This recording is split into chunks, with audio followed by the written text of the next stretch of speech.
Hello there and welcome to the channel. Before I start, first things first. In this video, I'm going to be talking to you about those plants you should never forget to prune or cut back or trim in the month of June. The reason for this is that there is a short window of opportunity to do these jobs, and if you miss that, you can cause problems with your plants. Now that could be non-flowering this year, non-flowering next year, and possibly even open your plants up to infections that you really don't want. So let's start by cueing the music. You don't get that on Garden as well. It's probably why they never call me.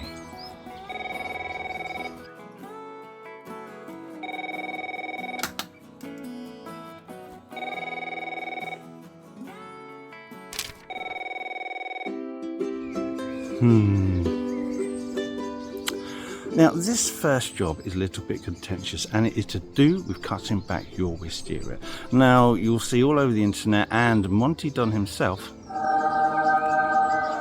saying that you should be cutting back your wisteria now in June. It has finished flowers and it has put out all its extending whippy growth, and you could cut it now. But the RHS say that you should be cutting this back in July or August, which is a different time. Now the reason why we do this is twofold. Firstly, it is a large growing plant. It can become unmanageable, and if you're growing it on the side of the house, it can cause damage to your property. It can get into the gutters, into the soffits, it can get into the roof space, it can start pulling up tiles. It can be an absolute pain in the neck. So firstly, it controls all of that growth and mitigates damage occurring to your property, and secondly, by cutting these back, it helps to promote more flowering buds in the spring compared to more foliage growth, which, let's be honest with you, you don't really want.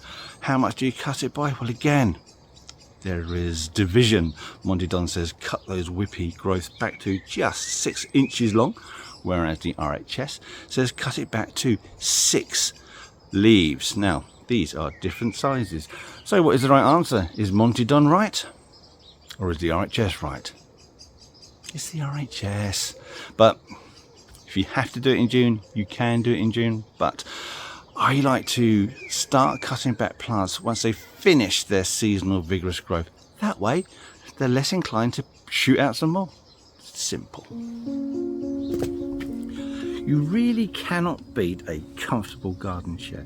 So this next group of plants I'm going to talk to you about are your spring flowering shrubs. Now all of these plants will flower on the previous year's wood, so you would be cutting them now in order to produce invigorated growth, which will be next year's old season's wood. So we are talking about plants such as Philadelphus, which, to be fair, there are still some cultivars in flower now, so you'd wait for them to finish flowering. Deutzia, that is a gorgeous plant that isn't planted enough.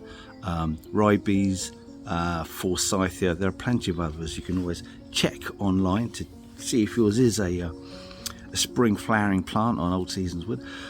And you would do that now. You cut it now. You would not cut that again until after it flowers in the spring. So do this cut once, don't do it again. If you do these cuts later on, you'll remove that old growth and then you will lose your flowers. Now there are some spring flowering plants that you wouldn't cut right now because it is already too late, and I will tell you what those are next.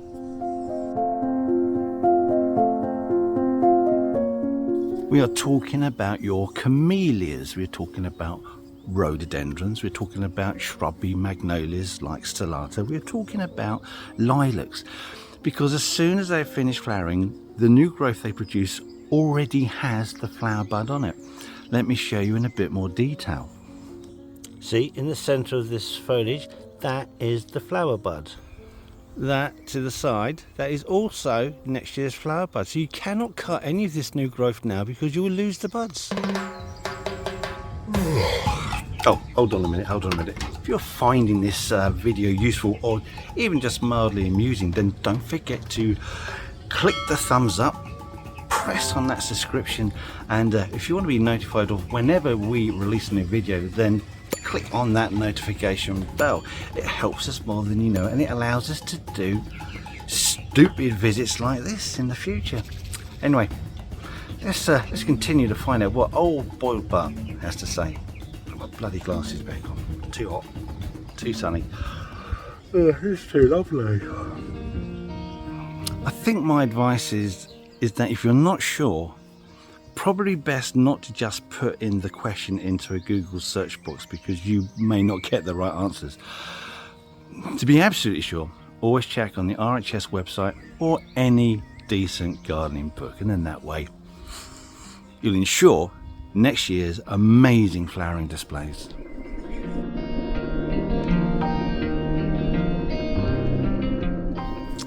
It's the job that everybody likes to do. It's the cutting back of evergreen hedges. It is the time, it's the best time for the plant. There is an issue, I'll come to that at the end. So plants like Grislinia, like your privet, that Lonicera natidna bush, that's I think it's an awful hedge. Buxus, if your hedges haven't already been killed off by box caterpillar moth, feel free to cut them now. But be aware, there is a problem that I'll go into. Now, according to the Wildlife and Countryside Act of 1981, you are not allowed to disturb nesting birds or their eggs, and that means you cannot start ripping into any hedge with your hedge cutters if there are nesting birds in there. You get caught doing that, you can be fined or imprisoned. So whenever you are cutting hedges at this time of year, always make sure that you haven't got birds flitting in and out. Make sure there's no nests. Do not disturb anything. It's a very naughty thing to do. But if you've checked thoroughly and you're happy and no one else is going to dob you in, then you can make those cuts. But you really do need to be careful about disturbing wildlife in the hedges, simply because it's all in decline. Where have all the birds gone? It's a bit worrying. We can talk about that in another video, but it's such a massive subject. Suffice to say, it's about habitat and available food. What are we doing so wrong in this country?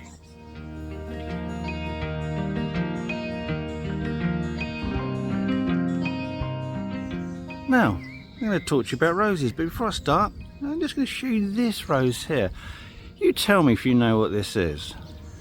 Now, I picked this thing up mail order because it's pretty much the only place where I can get one of these, and luckily it did actually send me the right form, and it is really lovely. That very light pink. I know I'm not a big fan of pink, but I like this sort of, like, would you call that a crenellation on the petal edges, which is very unusual. It's almost peony like. I really liked it, but again, with stock you buy off the internet, there's a problem with diseases. And of course I've got my my lovely disease here. Look at that. I've got, what's that, a virus, would you say? Probably. I mean, what is it with these people? You just can't buy decent stock anymore. So really, back in the day, you'd just cut that, throw it in an incinerator. But there you go. But what I want to talk to you about roses is deadheading. So you have a choice of two things. You can either deadhead your roses now, and in fact you can take back whole stems off right now, and on the subsequent new growth you can get another set of blooms, assuming we have some decent weather. So there's an opportunity cutting roses now to get another set of blooms. I mean, what's not to like? Well, there is a downside to that, because if you do that, if you're constantly deadheading all your rose blooms, then you're removing what would be your colourful rose hips for your autumn and early winter display. And not only do you have that ornamental value that you've deprived yourself, these rose hips are also a valuable food source for seed-eating birds. So it's a double whammy if you keep doing it. So you can be selfish and deadhead your roses, and then they'll stop flowering. Or you can be environmental and allow them to produce the hips. It's your choice. I am not judging.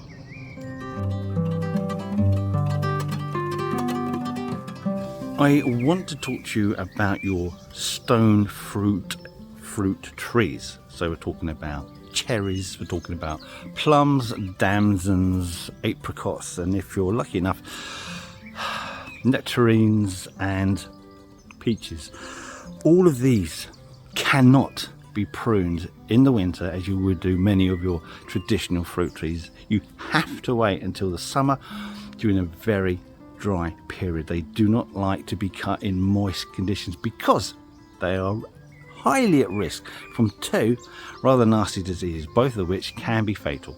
First one is silverleaf, which is a fungal infection.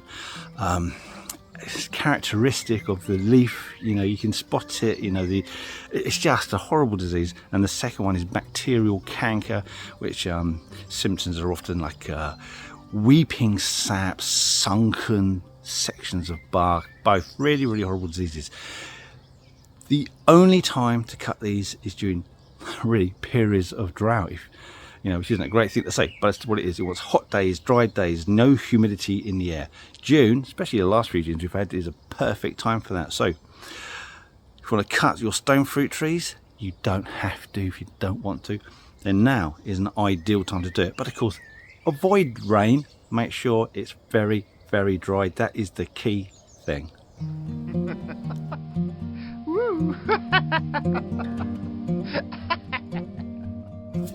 Well, we are nearly at the end. The last thing to talk about is sort of grouped under the phenomenon known as the Chelsea chop. And this is where in June you cut back by a third a rather large group of herbaceous plants such as Lysimachia, Hellenium, Sedums, Asters. This is a big old long list. I'll stick a little list here and you can just watch it come down. Big list. So the point of this is if you have a lot of a particular plant and you want to extend your flowering period, you would leave some of them to flower at their normal time and then say a third of them you cut back by a third, and in that new growth you'll have more flowers. So you'll take away the flowering time that they would have originally flowered at and delayed that probably by another month. So it extends your flowering period. Is it worth doing? I'm not sure. It's not something that I particularly do. I would prefer to just grow a succession of plants that flower through the whole season. But why not? It's often done. The time would be now. Some of the plants, they recommend like fuchsias and lavender, but I'm not happy about cutting those now. I mean, they're flowering their socks off. Why would you do that to the poor little things? But there you go, Chelsea chopping. So removing a third of the new growth in order to promote a second flush of new growth with flowers to get a delayed flowering time. Is it even ethical? I don't know, but Monty Don, he loves doing that.